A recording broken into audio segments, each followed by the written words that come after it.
I wasn't planning on talking about trade targets on today's episode, but after the Devontae Adams trade and the Amari Cooper trade went down, I figured, okay, if Denver is looking to build up their roster and fix their biggest weakness, they may want to get a move on before it is too late. So we are going to check out some trade targets for the Broncos at their biggest need, which is tight end by a mile, because when you look at what the Broncos tight ends have produced this year, it is crap.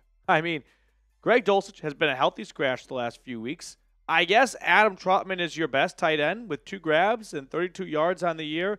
Nate Atkins and Lucas Kroll have gotten more looks the last couple of weeks, but there is just zero production coming out of this room. It feels like the Broncos are playing 10 on 11 because they are getting nothing from their tight end in the receiving department. So I think I know the answer to this question, but I do want to ask it anyway. Should the Broncos trade for a tight end? If you are saying no, I feel like the only reason is you don't think this is a good enough team to acquire a player and give up an asset, which I can understand your point of view on that, but I feel like you've got to find something for the future, and you could get one of these guys at the deadline for more than just a half a season rental. So with that, let's look at our first tight end trade target. It is the Cleveland Browns' former first-round pick, David Njoku. Following the Amari Cooper trade, it is clear in Cleveland the Browns are in full fire sale mode. They have moved on from their number 1 receiver. They are 1-5. I would say pretty much everyone except for Myles Garrett and maybe Denzel Ward are off limits. So let's talk about maybe the Broncos swinging in for the Browns tight end David Njoku, who has a year and a half left on his contract, signed a 4-year, $54.7 million deal. But the only number I want you guys to pay close attention to for Njoku, and everyone else for that matter, is the base salary. When we talk about trading for a player, we look at the base salary, which in this case is $1.2 million. We take that base salary, divide it by 18, the number of weeks in the season. That's how many game checks they get.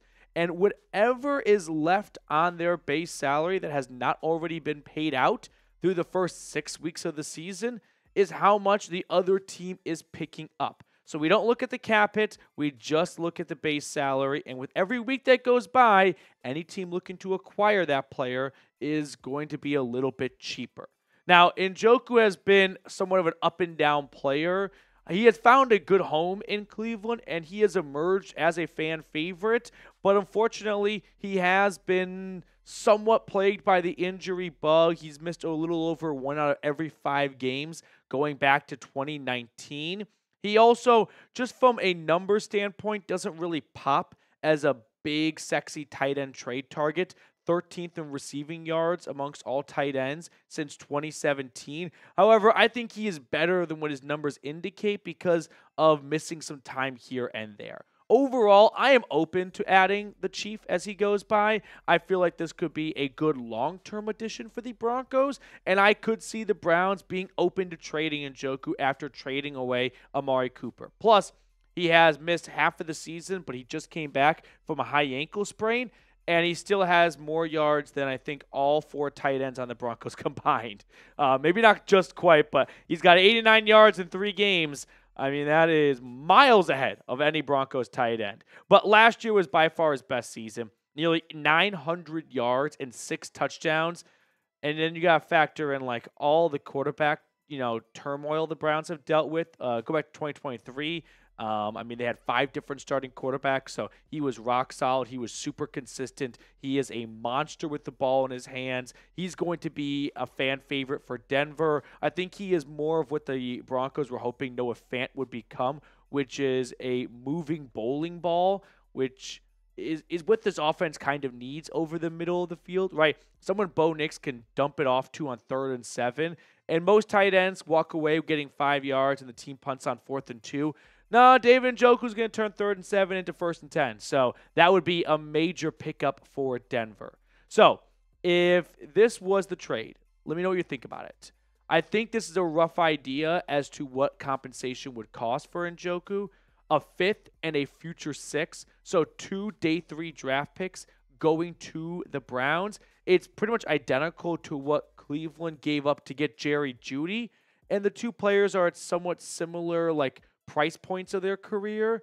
Very different stages of their career due to age, but I think with Njoku being a little bit cheaper, but also being a little bit older, this is a fair, rough idea of what it would cost to get him. So if you were George and Sean Payton, would you do this trade? If the Browns called the Broncos and said, hey, we'll give you Njoku if you give us a 5th and a 6th round draft pick, would you accept that deal? Personally, if I were the Broncos, I would. I think he'd be a really good addition to this offense. I think he'd help Bo Nix develop a ton. I think he is young enough where you could hold on to him for 3 to 4 more seasons, and that'd be awesome for Bo Nix to try and have some stability at what's usually a blanket position for a young quarterback. So after David Njoku, the next guy I want to look at is Mark Andrews, the Baltimore Ravens tight end, who I don't think is as likely to get traded as Njoku simply because he is not on a 1-5 team that is clearly selling right now, and he has become a bigger part of the Ravens offense as of late. Again, not to dunk on the Broncos tight end room, but like Mark Andrews had 2 games where he only had 1 target, I believe, and he still has 186 yards and 1 touchdown. So he has somewhat been phased back into the offense lately after a really miserable start for fantasy owners to begin the season. He has 1.5 years left on his contract as well. His base salary, though, is a little bit higher, though. It's at $7 million. So you got to factor that in because we see owners sometimes be a little bit stingy about acquiring a player and the rest of his base salary, right? They're essentially just picking up the bar tab for another team. Mark Davis for the Raiders refused to pay any of Davante Adams' remaining salary. Maybe he gets a better trade pick if he picks up the tab there, but he didn't want to. Good news for Denver is the Penner Group is very happy to pay any salary pretty much. Now, Andrews, a former 3rd-round pick out of Oklahoma, has gotten off to a slow start. 186 yards so far this year is the lowest in the first 6 weeks of his season for him since his rookie season. But we know him to be one of the best tight ends in football. He is 3rd in receiving yards amongst all tight ends going back to his rookie season. Now, last year, he missed the second half of the year, essentially, with a broken leg and an ankle injury. He would come back for the AFC Championship game, but still put up good numbers until he went down, 544 yards and 6 touchdowns. His best 2 years, of course, 2021, 2022, those were some All-Pro and Pro Bowl seasons for Andrews. I'm down to offer a late-round draft pick. I'm a little bit more concerned about his longevity. I have a better feeling that Njoku could have a better next 3 to 4 years than Mark Andrews might, but I also think it's just less likely altogether because are the Ravens really looking to sell right now? No. Now, if they don't feel like Andrews is worth a damn in their offense and they want to go full on with Isaiah Likely, okay, then maybe they're interested in trading. But they probably want to get an offer they can't refuse. And I don't think the Broncos should make them an offer they can't refuse because Andrews is just not that quality of a player anymore worthy of a really, really good draft pick. He's still a good player, don't get me wrong, but he's not someone that I think is worth a 2nd or a 3rd round draft pick. And that's probably what the Ravens would want because they're probably not looking to trade him. We have 2 more guys to look at, so don't go anywhere. But a quick shout out to our sponsor, Game Time. Game Time has an awesome feature called Game Time Picks that makes getting tickets to see your favorite teams play live even easier. So if you want to go see the Broncos or you want to see the Nuggets or the Avs or any other local sporting event, visit Game Time right now because Game Time Picks filters out the fluff. That way you don't spend 30 to 60 minutes searching for the best deals across multiple sites. With Game Time Picks, you can get the lowest price guaranteed. So take the guesswork out of buying tickets with Game Time. Download the Game Time app, create an account, and use code CHATSPORTS for $20 off your first purchase. Terms apply. Again, create an account and redeem code CHAT Sports for $20 off. I put all that information in the comments and description of today's video. Download Game Time today. What time is it? Game time. Trade target number 3. We're going to go with Jags tight end Evan Engram former New York Giant, former first-round pick, right? Yeah. And he, like Njoku, is on a 1-5 team that is going nowhere. And the Jags were the first one to actually make a trade. They traded one of their defensive tackles to the Seahawks. Now, Engram, like Njoku, has a very low base salary, just $2 million. So it wouldn't be very complex for any team to acquire him. They wouldn't have to have a whole lot of cap space or anything like that. He is on the wrong side of 30 in the eyes of most head coaches and GMs. So that's going to be something that the Broncos kind of have to get over. But last year, he was awesome. 963 yards and 4 touchdowns. He was somewhat shaping out to be a big first-round bust by the G-men. And in the last couple of years in Jacksonville, he has made himself a good amount of cash. So if you can find that 2023 or 2022 version of himself, I mean, beyond an upgrade from what they already have, but hopefully you can get some of that for the future as well, because I'm not looking to trade for a tight end just for the rest of the season. If the Broncos are trading for a tight end, they should have aspirations to find a tight end for the next 3 seasons, right? We don't need some crazy long timeline, but 2024 and then 1 to 2 years minimum after that. So Evan Engram, in my eyes, is probably not someone that could satisfy that, just given his age. So I wouldn't offer more than a late day 3 draft pick. If the Jags are willing to just get whatever they can for all their pieces and they're just selling for scraps, then sure, let's offer a 6th-round pick and see where it gets us. But anything more than that, I'm not really interested. 4th and final trade target, I'm going to go with Patriots tight end Hunter Henry. That's right. I'm leaving off Kyle Pitts. I just don't see the 4-2 Falcons, who are hot right now, selling. But Hunter Henry with a 1-5 Patriots team, now we're talking. So Henry has a $1.6 million base salary, so we can check the box on him being affordable. He's actually got the longest contract left of all the guys we looked at today. He is under contract for this year, next year, and the year after that.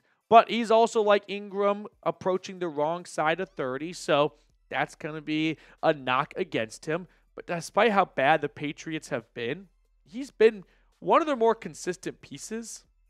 I mean, just check out what he's done the last few seasons. Sure, the production for 4 years has gone down in some ways, but so has the just overall Patriots offense and regime and whatnot.